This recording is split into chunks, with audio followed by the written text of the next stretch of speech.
Hello, September takers. General education muna tayo. Ayan. So, this is the question, teachers.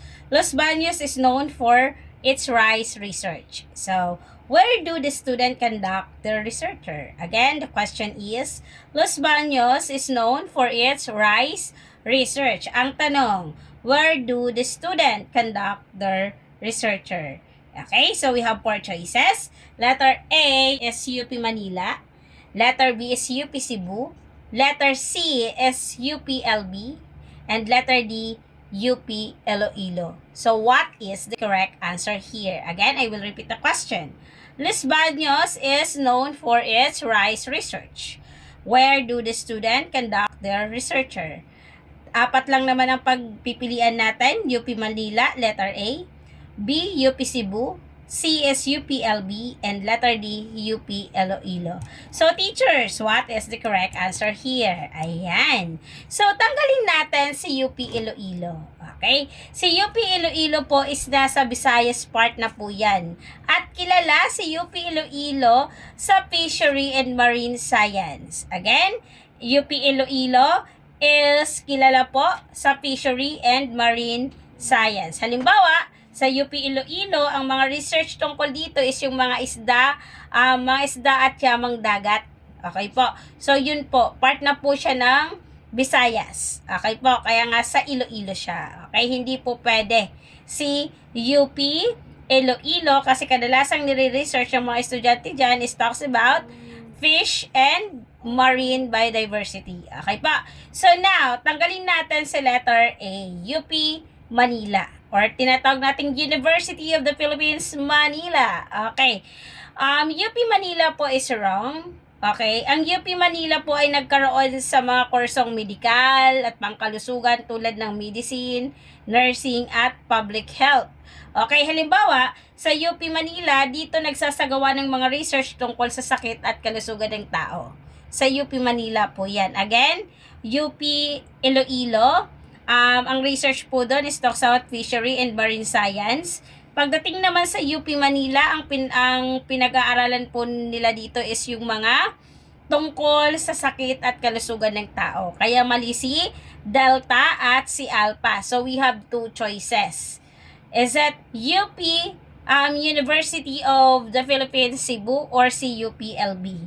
Okay, ano bang tamang sagot? Is it UPLB or UP Cebu?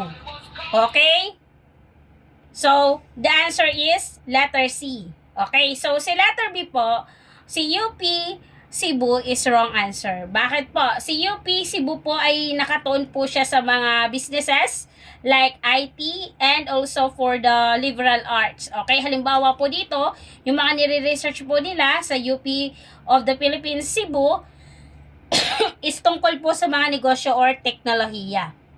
Okay, hindi po si University of the Philippines in Cebu nakasentro sa agriculture or rice research. Kaya mali po si letter B. So, the answer here is letter C, UPLB. Si UPLB po, ito po ay University of the Philippines, Los Baños. Saan po siya matatagpuan? Sa Laguna. Okay po. Ang UPLB ay matatagpuan sa Los Baños, Laguna at kilala po siya sa agriculture at rice research. Malapit din ito saan? Sa International Rice Research Institute or IRRI. Okay, so ibig sabihin, dito sa UPLB, dito po nagsasagawa ang mga estudyante ng mga eksperimento sa palay, pagtatanim at pagpapabuti ng ani. So that's why letter C is the correct answer. Ulitin natin, pag sinabing University of the Philippines, saan sila ang research nila saan nakatuon? Saan po, teachers? Pag sinabing UP, Manila, saan sila nakatuon? Pangkalusugan tulad ng mga medisina.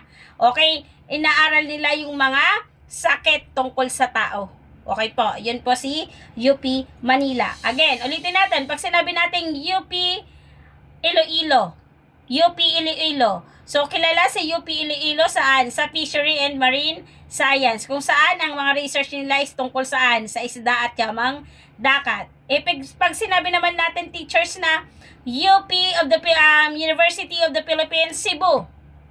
O anong research nila? Tungkol sa teknolohiya at negosyo. O pag sinabi naman nating teacher na UPLB or University of the Philippines Los Baños, okay, saan sila kilala? Sa agriculture and rice research. Okay? Kung saan ang mga estudyante nagsasagawa ng eksperimento sa pagtatanim ng palay at iba pang binhi. Okay? That's all, teachers. Thank you for watching and don't forget to follow, like, and share Maestra Bicolana TL Tambayan for my Facebook page and for my YouTube channel. Kindly subscribe Maestra Bicolana TL Tambayan Online Let Review. Okay? That's all, teachers. God bless. Don't forget to share.